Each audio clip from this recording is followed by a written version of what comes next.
एक सेकंड रुको।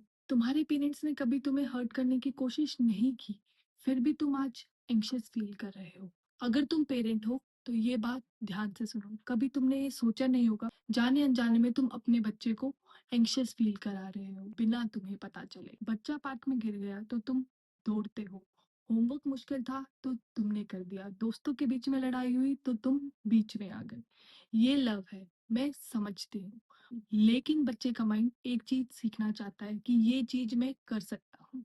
पर जब आप उसको बार बार सपोर्ट करते हो तो उसका माइंड इस चीज को कन्वर्ट करने लग जाता है कि ये चीज मुश्किल है, ये मुझसे नहीं होगी। जहाँ से हमारी एंग्शियस फीलिंग स्टार्ट होती है। बच्चा रो रहा है, तुम बोलते हो रो मत। बच्चा डरता है तो तुम बोलते हो कुछ नहीं होगा। बच्चा सैड होता है तो तुम उसके लिए आइसक्रीम ले आते हो। तुम्हारे इंटेंशंस बिल्कुल सही है, बट बच्चे के दिमाग में ये मैनिपुलेट हो रहा है कि मेरी फीलिंग्स प्रॉब्लम है, इसे छुपा लो। धीरे धीरे ये छुपी हुई फीलिंग्स एंजाइटी में कन्वर्ट हो जाती है।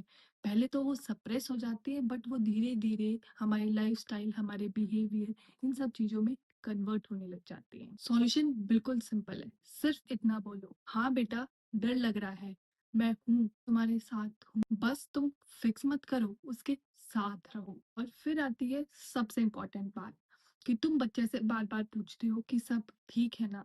तो बच्चा उस चीज को ऑब्जर्व करने लगता है और वो सोचने लगता है कि शायद मेरे साथ कुछ बुरा होने वाला है या अब कुछ बुरा होगा। तो बच्चे हमारी ऑब्जर्वेशन, कैसे हम बिहेव कर रहे हैं, उन चीजों को जल्दी ऑब्जर्व करते हैं। हाँ, अगर तुम्हें बच्चे की एंजाइटी कम करनी है तो सबसे पहले अपनी खुद की एंजाइटी को नोटिस करो और उस पे वर्कआउट करो। और आजकल हम बच्चे को ऑब्जर्व करते हैं कि 95 आए तो मेरा बच्चा अच्छा स्कोर कर रहा है, उसने अच्छा बिहेव किया तो मेरा बच्चा बहुत अच्छा है। और हम इस अप्रेजल में बच्चे की अपब्रिंगिंग बस पॉजिटिव सेंस में करते हैं। अगर उसके आगे जाके कम मार्क्स आते हैं तो हम उस चीज को इग्नोर करने लगते हैं, जिससे कि बच्चा आगे जाकर रिजेक्शन फेस करता है और वो उन चीजों से भागने लगता है। जो उसकी एंजाइटी है वो बढ़ने लगती है और कभी ना कभी उसको वो फीलिंग हर्ट करने लगती है, जिससे कि वो एंजाइटी और मेंटल हेल्थ डिसऑर्डर्स में कन्वर्ट हो जाती है। मैं आज आपको बस इतना बोलना चाहती हूँ, एज अ बीइंग पेरेंट तुम बुरे नहीं हो।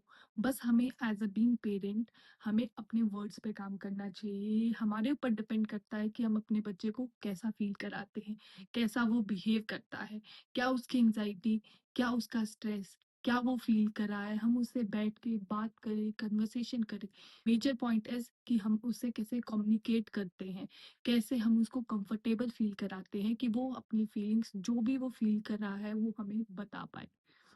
तुम बुरे पेरेंट्स नहीं हो, बस एज अ बीइंग पेरेंट हमें पॉजिटिव वर्ड्स बोलने हैं जिनसे कि उनकी प्रोडक्टिविटी और इंक्रीज हो।